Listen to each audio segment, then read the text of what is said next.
Ladies and gentlemen, we are coming to you live from inside Lincoln's Nose in a national monument high atop a mountain in Rapid City, South Dakota. This is the Mount Rushmore podcast. My name is Jeff, and this is my good friend Richard. Hello. And Michael. Howdy. And this week we are going to debate the Mount Rushmore of dramatic acting performances by non-dramatic actors. Richard chose it, Justify. So we've talked a little bit about this in, I think, other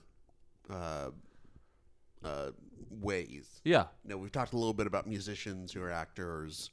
Yeah. Or athletes. And I'm always just musicians. kind of interested in people getting outside of their comfort zone. And I think that, you know, Is that why your foot is tracing up my leg? slightly. Right now? Oh, God. Okay.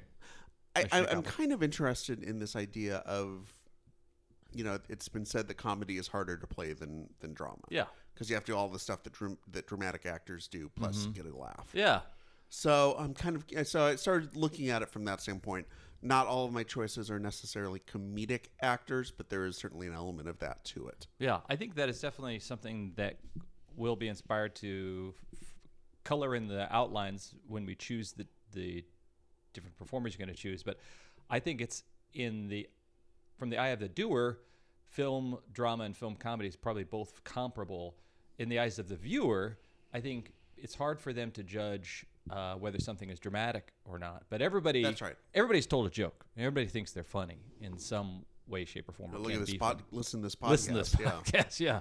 Okay, so Richard chose the topic, and then Michael begins. So I approached it kind of similar to you. I didn't just choose comedians, although that was definitely like the first pass that I wanted to take. But I think what happens often is that someone is a comedian and they get pegged in a certain role, and that's how you see them. And that's definitely how I came across my first choice, even though he had done a number of different dramatic acting roles. But Bill Murray in Lost in Translation. Oh, wow. Oh, sure. Yeah, absolutely. And, you know, Bill Murray was this, you know, ex-Saturday Night Live alum, made most of his films were comedies leading up to this movie in 2003.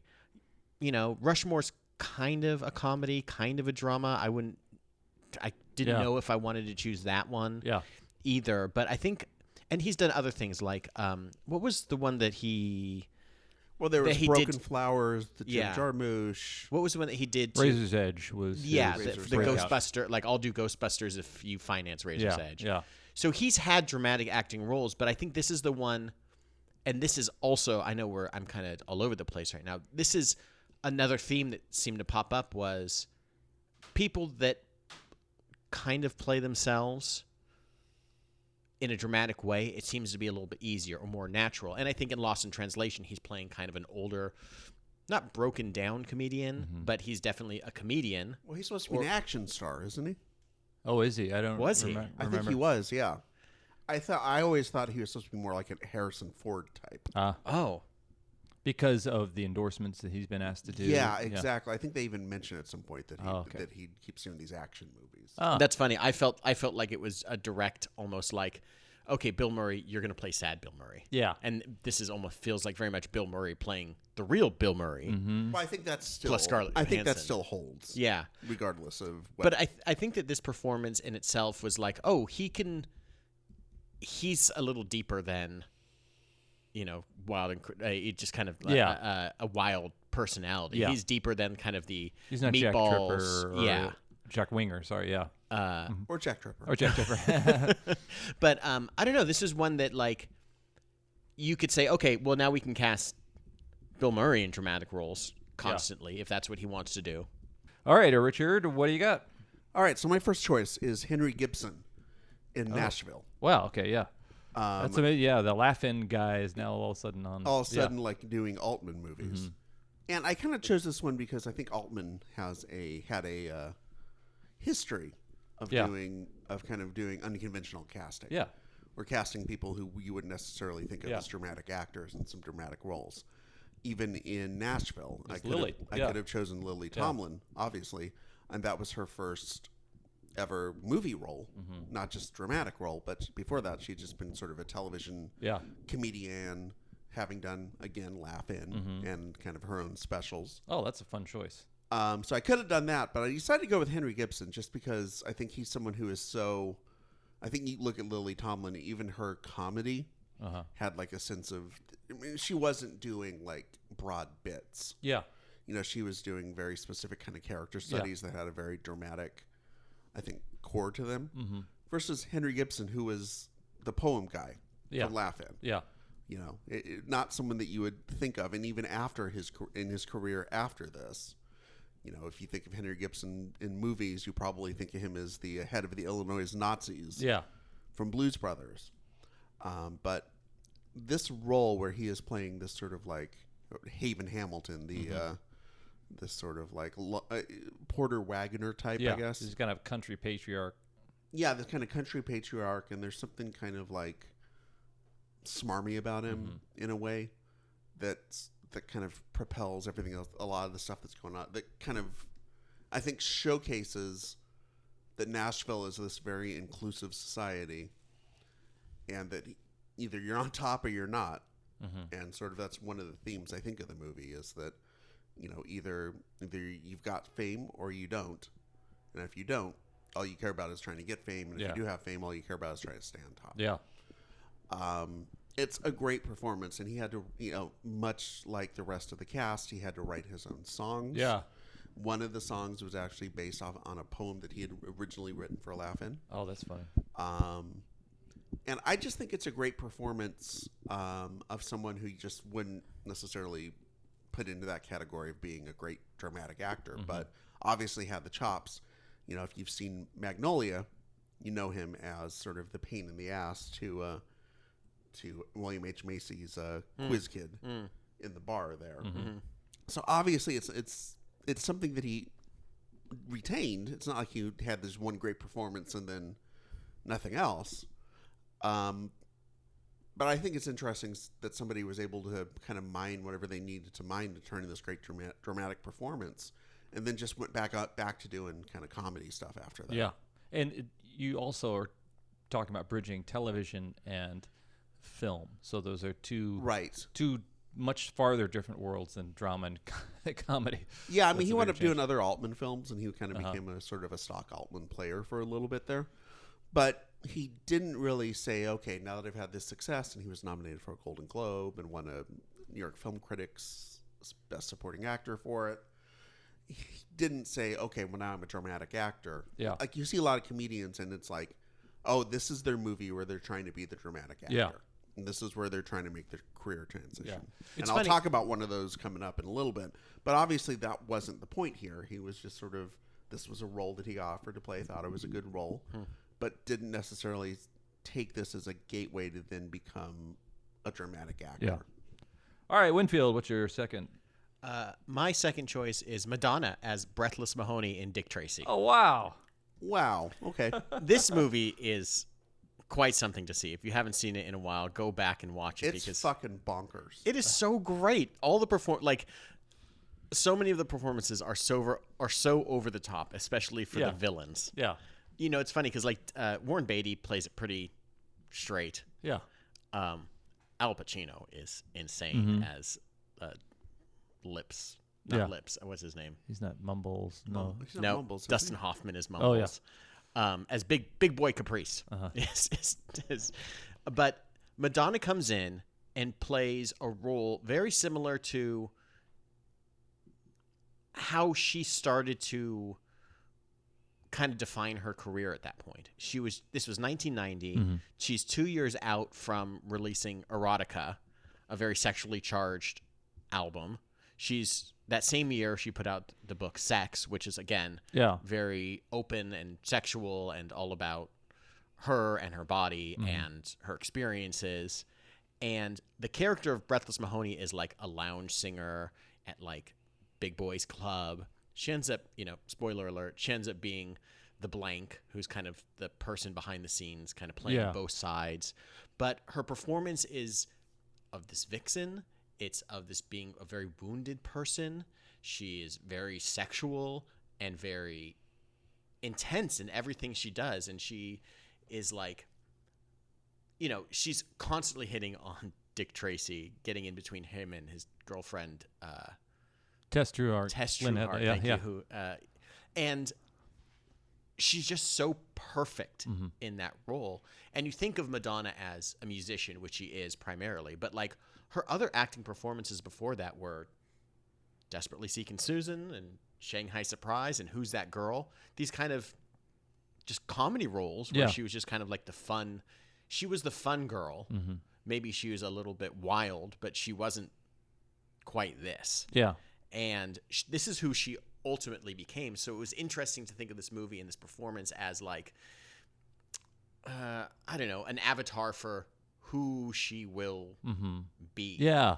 It does seem like she's shaking off the New York boho street kid. The shackles of being, of 22, and now she's 30 and taking on the How to Marry a Millionaire kind of, diamonds are a girl's best friend kind of. There's definitely, I didn't think about, there's classic definitely Hollywood. Like a Marilyn Monroe aspect to that, without it being a funny performance the way that Marilyn Monroe gave funny performances. And sharp-eared listeners will understand that Michael's putting a finer point on our topic, and that is it's not necessarily comedians doing dramatic acting performances. It's non-dramatic actors. So, was this a dramatic performance?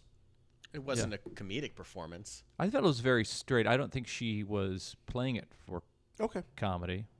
Okay. Yeah. The movies, because you wouldn't say that like Warren Beatty was doing a comedic performance. He was just kind of Dick Tracy. Yeah. All the comedy is done by all the goofball characters around him. Like all the bad guys are like Flat Top and Mumbles and whatever the guy that. If there was any, like this. All right, Richard, what's your second? All right, my second one is Melissa McCarthy in Can You Ever Forgive Me? Oh wow, a movie that I just saw on the plane on my recent trip back from Australia. So I had a opportunity to see it in a very private setting. Private being several hundred people could also watch me see it while I was watching it Ideal situation to watch any movie is on a screen that's 2 inches by 4 inches. Yeah, you really get the dramatic heft of it if you see it like on something that's smaller than a Walkman. Yeah. I felt like you were waiting for her, like she was wry and she was witty. Right. But she was much more in pain in that film than in her other characterizations. I was looking forward to seeing it. We didn't get a chance to see it when it was in theaters, so I'm glad I got to see it because she was great in it, like legitimately just great. Do you think this is going to be a role where now the comedy will start to fall away and she'll start to be doing more dramatic roles? Because I think that, you mentioned that earlier, and I thought of, was this the actor you were thinking of? Yeah, this is who I was thinking of, where it's like, okay, this is my chance to do something that's not... It's sort of... I think I would see her in a way that sort of Steve Martin wound up doing a lot of roles that were still comedic, but required him to do more acting. Like, it wasn't the jerk anymore. Yeah. Like just the over-the-top. Sort of like... Like in St. Vincent, she has to be... a beleaguered, overwhelmed mom. Yeah, I didn't see that. Yeah, was it good? I didn't like it. Okay, it was the Hurricane Murray blows through these scripts, and I think he literally changes things on the set, and the directors just, I'm sure they're just. If Bill Murray says, if Bill Murray says it, and there were some story elements regarding his wife, who is in a assisted living institution because she's suffering from advanced dementia, right? And she's played by a woman who's not in her August years, but is still model beautiful, and who looks like she's, I don't know. It just does not demonstrate dementia in a way. Inauthentic about it. It's just kind of glorified this thing. I don't know anything about Can You Forgive Me? What's the basic? What's the basic premise? So basically, she plays Lee Israel, who was a biographer and magazine profiler. And it's in the mid-late 1980s. She'd had a couple of bestsellers, a couple of books that had recently flopped. And basically her agent says nobody wants Lee Israel right now because nobody wants these sort of like biographies. I think the most recent one she had done I was on Estee Lauder. And nobody, who cares about Estee Lauder? She's a jerk. And also it happens to be that she is sort of a misanthropic jerk. So she basically is trying to figure out how to pay her rent, how to pay for her sick cat, all this other stuff. And she stumbles upon this scheme to forge letters from famous literary personas like Virginia Woolf or Dorothy Parker, people like that. Forge letters from them and then sell it to bookstores and other collectors. And she basically, as she gets into the scheme, she gets more kind of, it just sort of starts spiraling out of control. But you also see her, it would be one thing to play her just sort of as this brash, awful person. Like a comedian could pull that off. Like, 'cause that's 90% of what most comedians' roles start off with, right? It's the asshole character who eventually becomes a little bit less of an asshole by the end of the movie. Yeah.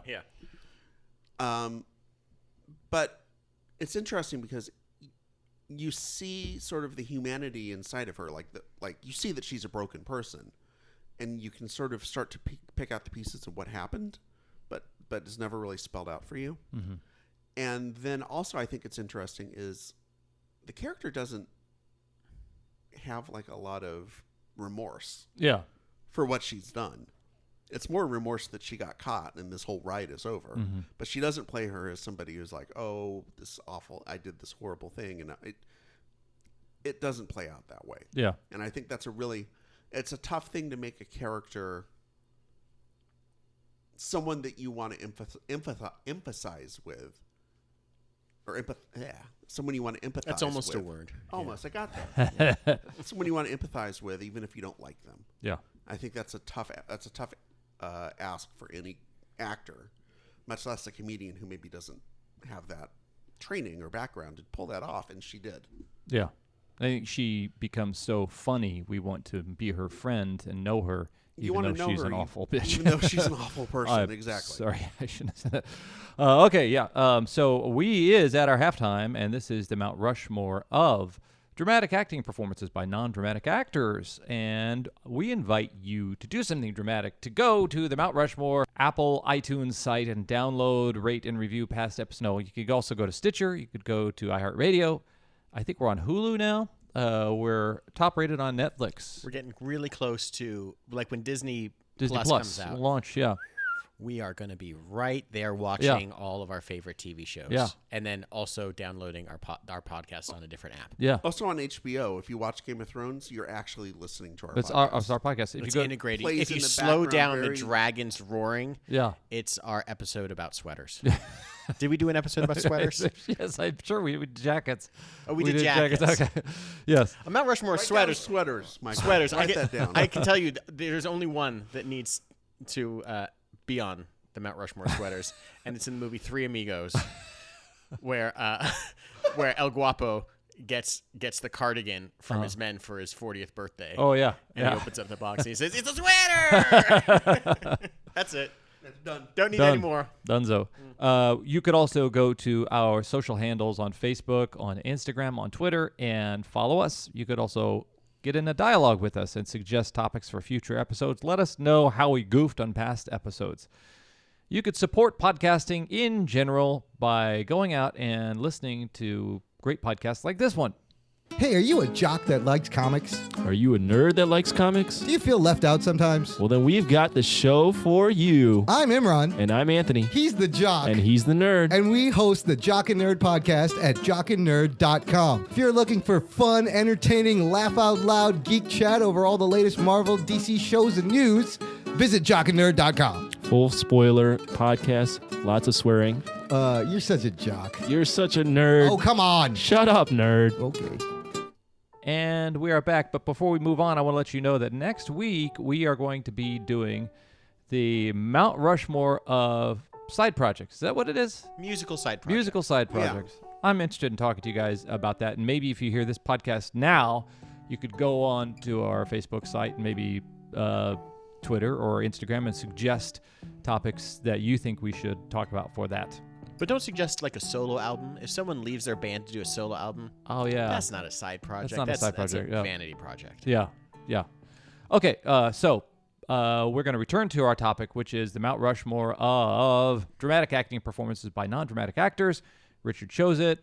meaning Michael will always lead off our second round. Okay. So I wanted someone that was a bit more transformative.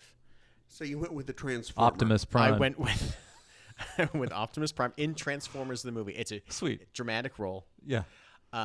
Peter Cullen was amazing as Optimus, as he always is. He's also the voice of the Predator, I think. He's the voice of that he's everything. Clicky he's everybody. Sound. Yeah. I like that all voice actors are like 4 people. Totally. It's June Foray and a couple other idiots. Peter Cullen the guy from Password, the one that used to be married to oh wait, no, that's Alan Ludden. That's Alan Ludden. Or Bill Cullen. Bill Cullen. Confused. So who's your person? Bryan Cranston. Oh, lovely. As Walter White on Breaking Bad. Okay. Yeah. I love because he was known, Bryan Cranston, mostly as like just a generic kind of TV actor. He was been in a bunch of TV things. He was the dad, the goofy dad. He's fucking Hal from Malcolm in the Middle, who was dancing around in his underwear in these tiny, tidy whitey underwear. And I loved that he had the dramatic change that he had to kind of be playing this character almost at the beginning of Breaking Bad. Yeah. Almost the first season, where he's like in over his head. He's trying. The dad who's screwing up. He's trying to do the right thing. He's still, cooking up meth, but he's just trying to, he's ridden with cancer and he's trying to support his family. And you could see that character be transformed into this murderous, self-centered psychopath almost of Walter White. And I can't remember what the name of the other character, Jesse Eisenberg, yeah. Heisenberg. That transformation from Walter White to Eisenberg kind of mirrors. It feels like Bryan Cranston is like a comedic actor to a dramatic actor. And since then, he's kind of done bits and pieces of comedy here and then, but he's full on a dramatic actor now. Oh yeah, he does heavy drama, and this show really transformed him as an actor, but also showed that the guy can do more than just being in his underpants and being Tim Whatley on Seinfeld and being a comedian. And I think that if you hear interviews with him, he's still incredibly funny. Yeah. But,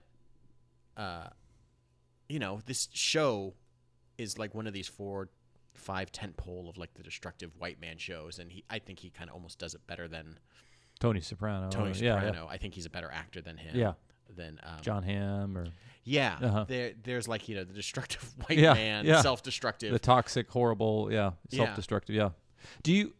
That's funny that you remark as to his career evolution. I remember being in a screenwriting class. I think it was 2006, and one of the other students was his assistant, and I remember thinking, "Oh my God, this woman is a bottom feeder off of a guy whose career is just over." And she was talking about a new project that he had lined up. And I remember just kind of eye-rolling, thinking, oh, good luck, lady. Bryan Cranston's not going anywhere anytime fast. Yeah. And I was fucking wrong. Richard, your next choice, please. All right, my next choice is a action star who gave a great dramatic performance in one of my all-time favorite movies I think I've talked about here, which is Jackie Brown. Oh. And the actress is Pam Grier. Wow, what a fun pull. Okay. Yeah, I don't know that it's the best Tarantino movie, but I think it's my favorite Tarantino movie. It's the only Tarantino movie that I've never seen. Oh, really? It's just never. It's when it just never catches you at the right time. Sorry, dude. I'm in that same boat. Wow. Yep. No, you guys.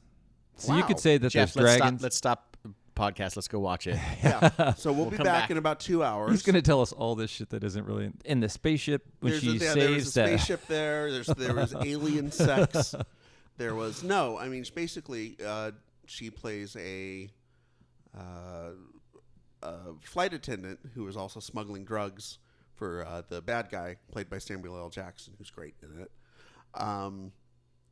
and winds up getting caught up in this whole sting that the FBI wants to run, and she decides that she can try and double cross everybody and take the money that's involved and get out of town. So it's a big caper. Oh, okay. And it would be easy for the performance to be sort of, let's get from plot point A to plot point B. Okay. But she really imbues this character with this like sense of lived in sadness You know, she's playing someone who's in her late 40s, early 50s, whatever age, Pam Grier was at the time that this movie came out, who on the surface has sort of like a real glamorous kind of lifestyle, flight attendant, seeing the world, doing all that kind of stuff. But at the same time, when you get down to it, she's broke.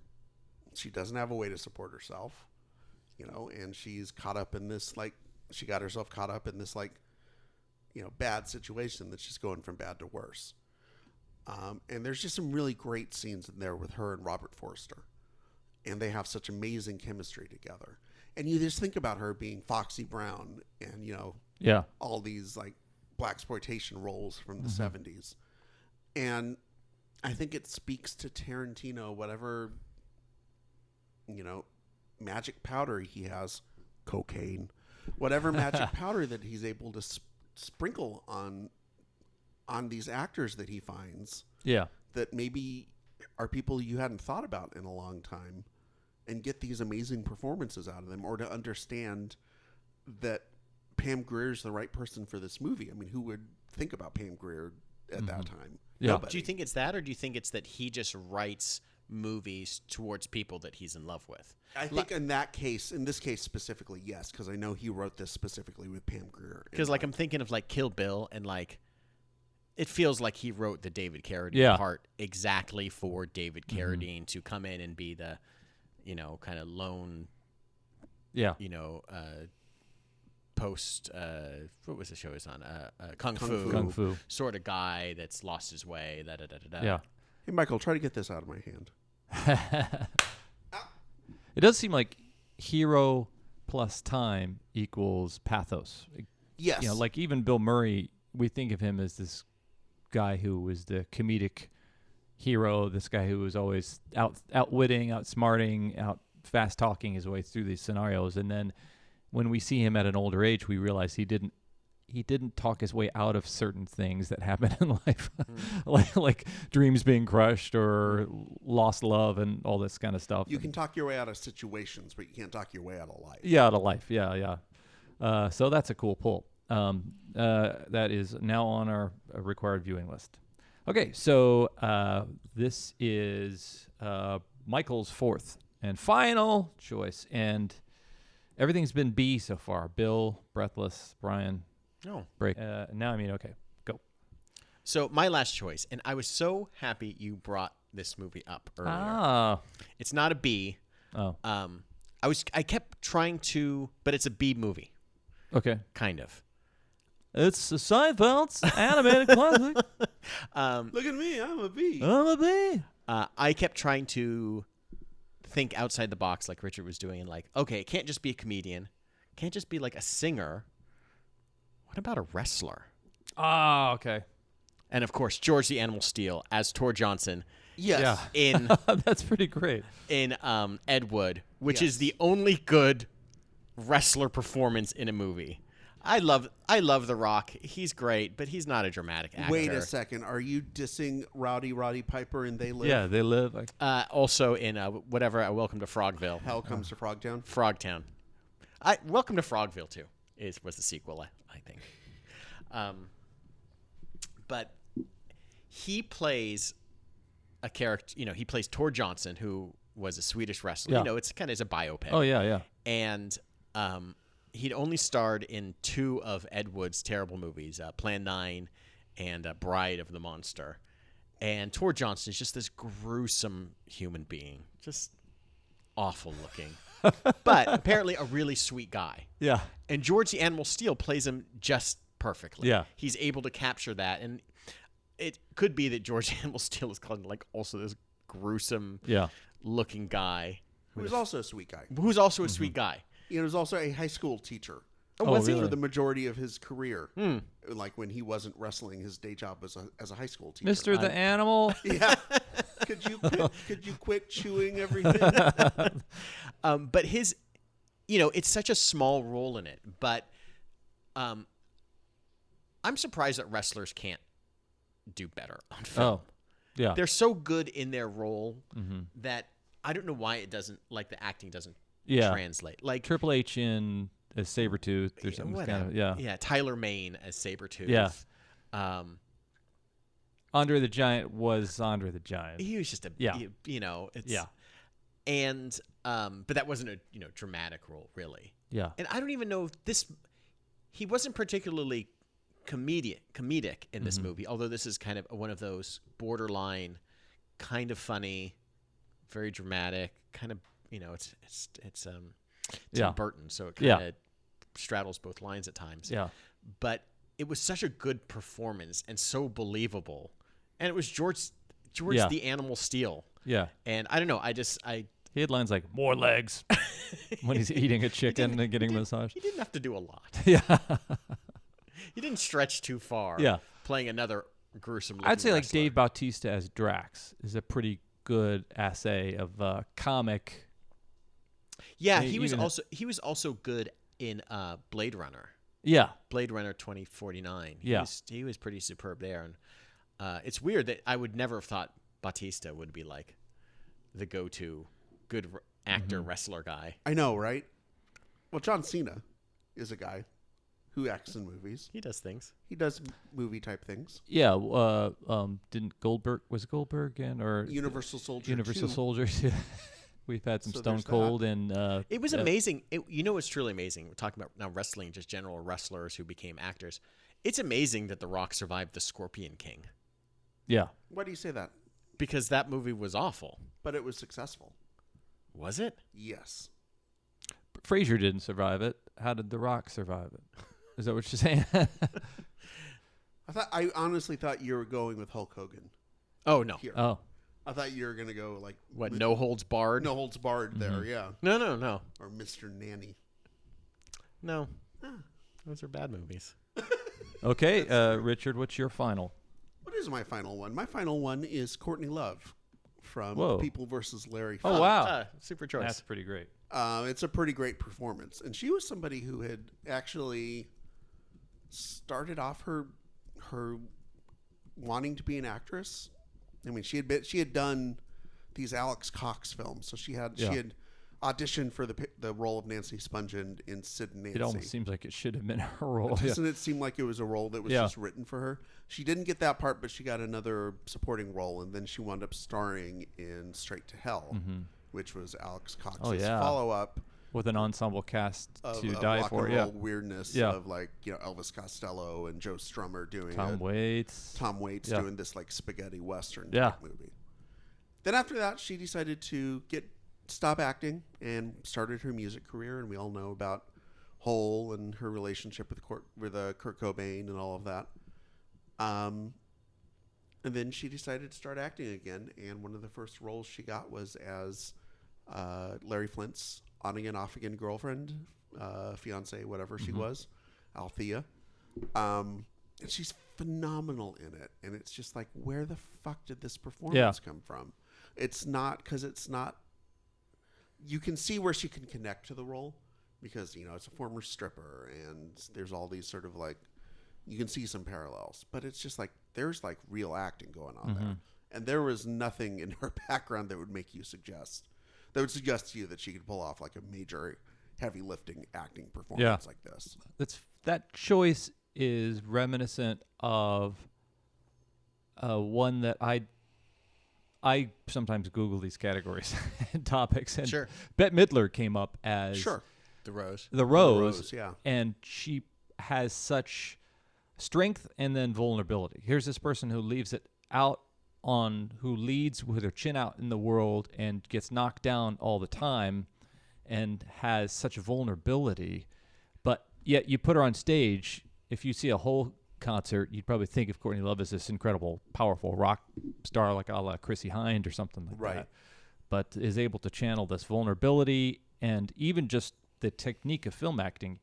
You need to bring it down.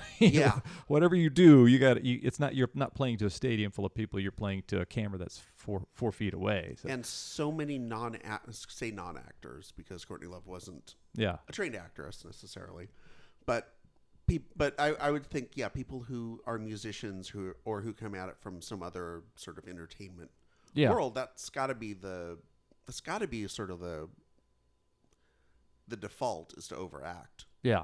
Right. So to be able to pull off a really kind of interior sort of performance where you're seeing a lot of things that aren't necessarily being you're seeing a lot of things that are very specifically internalized, but you can still see it. Yeah. That's hard type of acting. Yeah. And I think there's a lot of that in this role. Yeah. Guys, this was awesome. I'll just so you know, I'll open up the Borglum bag and tell you what was inside. Jerry Lewis, the king of comedy. Oh, I like that one. Bill Murray. I almost went with that one, yeah. Or Sandra Bernhardt, you could have done. Or Sandra Bernhardt was king comedy. Great in that. I think one element of Jerry Lewis's performance in that is also can be traced into Bill Murray's performances in some of his films, in that there's an underlying pathos to him as an individual, and also I have a sense that Bill Murray's kind of an asshole on set and a tyrant, and he wants to live by his own rules, and I think of Jerry Lewis as somebody who falls into that category too. When does the Bill Murray photobombing whatever? When does that shtick get old? I think it already is. I think it's past that point. I think so. We're past the sell date on that. Yeah. Peter Sellers being there, and then Whoopi Goldberg, Color Purple. So that's another good one. Yeah. Yeah, those are definitely not. It's funny. Going outside of them. There's like that trio of like comedians, the Robin Williams, Whoopi Goldberg, like the comic relief, comic relief, yeah. And who's the other one? Billy Crystal. And they all tried drama to varying degrees of success. Yeah, it's very interesting to see like these three big heavyweight comedians all. I don't know. Did some people did Good Will Hunting? Some did Mr. Saturday Night. Yeah. It all works out. From what I understand, I don't know if this is true.